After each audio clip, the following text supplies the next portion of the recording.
Well, this whole Manchester United debacle never seems to get old or stale. They face a huge problems, staggering problems at Old Trafford, with a lot of people already calling for the sack of manager Ruben Amorim. And this makes me to wonder and ask the question, is this perhaps the worst Manchester United team since Sir Alex Ferguson left? Well, I'll leave you guys to ponder about the answer to that question. But it's not looking good on paper for Ruben Amorim either. He's now lost more than half of the games he's played in the Premier League. Lost 16 out of 31 Premier League games. It's more or less like he's averaging 1 point per game, and that is not good enough. Results would have to results would have to improve pretty fast for Ruben Amorim if he wants to still have a job, perhaps by December. But let's take a look at some of the issues here, shall we? Ruben Amorim's, a pressing style of football is not suitable to most of the players that is got in that team.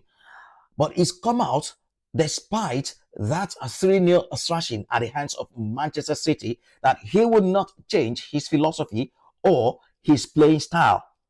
He is stubborn like that. And I don't blame him at all, because most top managers die by their principles. And he's sticking with his own right here, that he's going to stick with his playing style and philosophy, a pressing positional play, despite not having the players that suit that system. But United are known for erratically sacking managers recently since Alex Ferguson left. If they were to change Ruben Amorim again now, that would mean they've now sacked and hired 9 managers in total since Sir Alex Ferguson left, and that is staggering. But good news for perhaps some Man United fans and Ruben Amorim fans: the club hierarchy have come out recently to publicly back their manager. They've come out to publicly back the manager, that he will not be sacked just yet. They still believe he's the man for the job, despite results not improving. So Ruben Amorim will not be sacked. He will be given time to try and improve things. But let's dig a little deeper into some of the issues here. We're asking, is this a system the problem, or the personnel? And if you ask me personally, I think it's a case of the personnel. Any manager can decide to play whatever formation they like.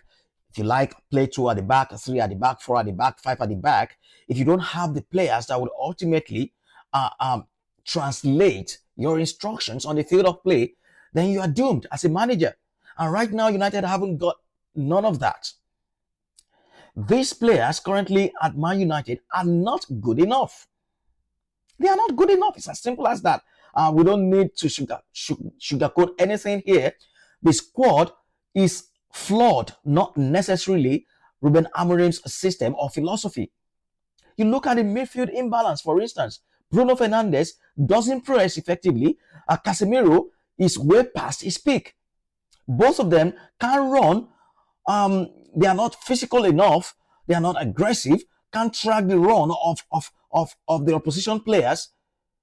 So what is their usefulness in the team? Same for Kobe Menu, whom a lot of people have been agitating for him to start in the Premier League. He hasn't got the legs to run. And in the Premier League, every top team needs a runner. Right now, United haven't got one. So that is the number one problem right there. And they had all summer to address that. They didn't. That is the shocking realization. Right. Jose Mourinho came to the club. He was labeled toxic, and not good enough, pragmatic, defensive style of play, and what have you. But he delivered trophies. Came second and still won the Europa League, despite having half of the entire team on crutches in the final against Ajax. But ex-players, pundits alike, social media, all ganged up against the special one until he was fired. And he warned the club about the certain decline, the decay going on at the club. They didn't listen. That is a serial winner right there. Right. And now he's come out to back Ruben Amorim that he needs to be given more time to turn things around at United. Same for Cristiano Ronaldo, who has come out to publicly back Ruben Amorim despite being under immense pressure. These are two legends. These are two legends, too great in the sport. But United haven't learned anything from their past mistakes. Let's take a look at some of the players. For instance, for the past 2 seasons now, Amad Diallo has been touted as United's best player.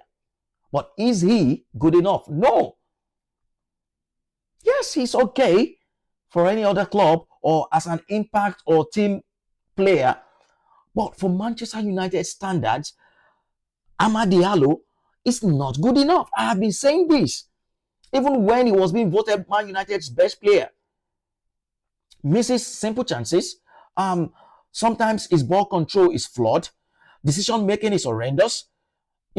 Skills. And I mean, there's a lot of things I could list here wrong with Amad Diallo. But I love him as a player. Don't get me wrong. Not hating on the player at all. Just spitting fact. I love his work rate, his energy. He's a young, little fella. Really personable. But that's all there is to it. In terms of top quality playing, it's not good enough for Man United standards. Same for Luke Shaw, who should have been gone from that club like 5 or so seasons ago. He's still playing for Man United in 2025. That is shocking to me. It's not good enough. It's as simple as that. And now he's having to play a centre-back position in Ruben Amorim's system. And he can't even stay fit. What about the goalkeepers? None of them. Oh God. The standards are so much falling at Man United. And it is unbelievable. Atebayende, Sané Lamen are nowhere near top level. Sané Lamen, for instance, is not even a top 3 goalkeepers at Belgium. And that is someone who is expected to be Man United's new number 1 goalkeeper. How? And in contrast, you look at Manchester City, they've got Ortega as their third choice. Ortega alone is better than all United's goalkeepers combined. Then they're going to have to sign Gianluigi Donnarumma, and we all saw the difference, the instant impact he made in his first game for City against Man United. And they've still got James Trafford. So right now, City have got 3 top goalkeepers in their ranks. And United simply have none. Right there is the difference between mediocrity and top level football and management. These goalkeepers are not good enough. Shouldn't even be Man United's second choice. But they had the opportunity to fix that in the summer. Again, they didn't. They had Donnarumma. In fact, Donnarumma thought he was going to Man United. We all thought he was going there because they were the ones in need of a proper goalkeeper. And they didn't sign him. They let him leave for their City rivals. What about Emi Martinez? They could have gone for Emi Martinez. And if you want to experiment with this whole Sané Lamen guy, it's as simple as ABC. Just buy Emi Martinez. He gives you 3 seasons at the top level. Have Sané Lamen be his understudy. And then in 2-3 seasons, he's ready to take over. What is the problem in that? Why are United busy buying unknown quantities when they need to start winning football games like yesterday? Why? And we've talked about Bruno Fernandes. For me, he's not good enough. And that is, we're talking about the captain of the football club right there. He's not good enough. He's not good enough again anymore. I don't care whatever you guys say. It's cost United about 2 games already in the season because he just couldn't track the run of his marker or of his the opposition player. So what more is there to say? They haven't learned anything from their past mistake. What about Benjamin Sesko experiment? It's turning out to be like another Rasmus Højlund. How do you spend 80 million pounds on an unknown, unproven striker whose only best tally in a season was just 10 goals in a less competitive league? And that was Rasmus Højlund. And United spent about 80 million pounds. Same on Anthony. And now they have splashed out 74 million pounds on Benjamin Sesko, whose best tally in the Bundesliga was just a mega 15 league goals or so. And he's coming to the Premier League now in 4 games or so. He's managed 0 goals, 0 assists. I'm not saying he can still, come good and become a top striker for Man United. But right now, it's looking like another flop in the wings. And there were decent options in the market. To think that Victor Gyökeres and Victor Osimhen were Ruben Amorim's first choices, first options. But they didn't get him none of those players. Instead, they settled for 74 million pound striker in Benjamin Sesko, when that same money would have gotten them Gyökeres or Victor Osimhen. Help me make sense of it, guys. Right now, Matthias Cunha and Cunha and Mbuemo seem to be the only top quality players that United have got. And you don't fix a whole team with just 2 players. The other players are non-existent.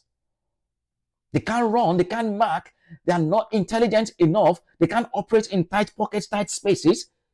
Decision making isn't there. Right now, Cunha and Mbuemo are the only top quality players Man United have got. And unfortunately for them, they don't have enough quality players around them to control and dictate games. At the moment, Cunha, we heard that Cunha will be out against Man City in the Manchester derby. I knew it was all over. It was done. It was going to be a rout.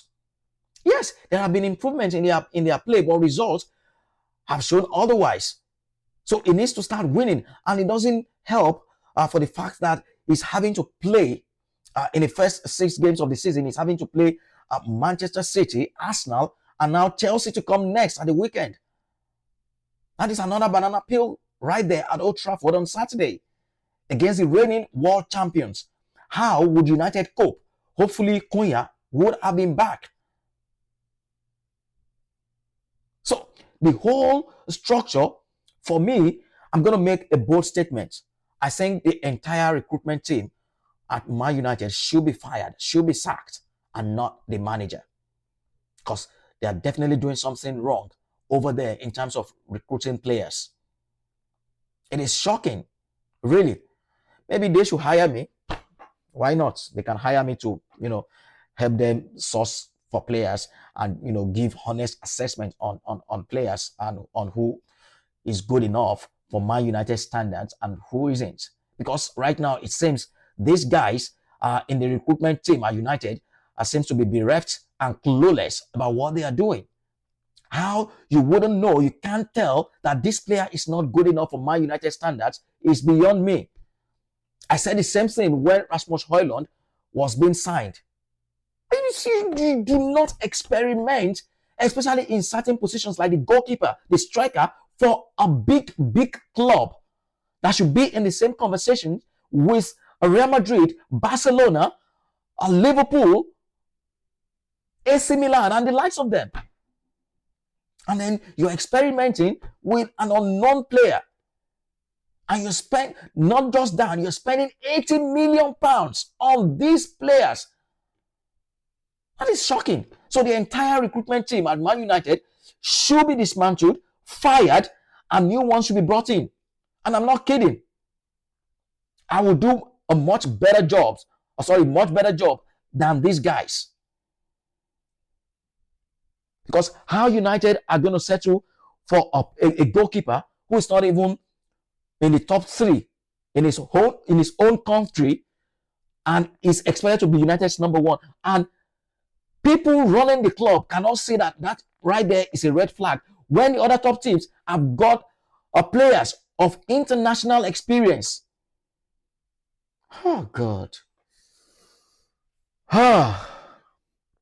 Man United, what a pity. And then you look at, let's put some context into some of the businesses our top 7 teams have done since January. United are the 6th top spenders in the market. Liverpool are 415 million pounds. Manchester City have spent 359 million pounds on new players since January. What about Chelsea? 282 million pounds on new players since January of 2025. And Arsenal have spent 255 million pounds, and Newcastle have spent 250 to 253 million pounds, and United have spent 245, only above Tottenham, who have spent 181 million pounds on new players since January.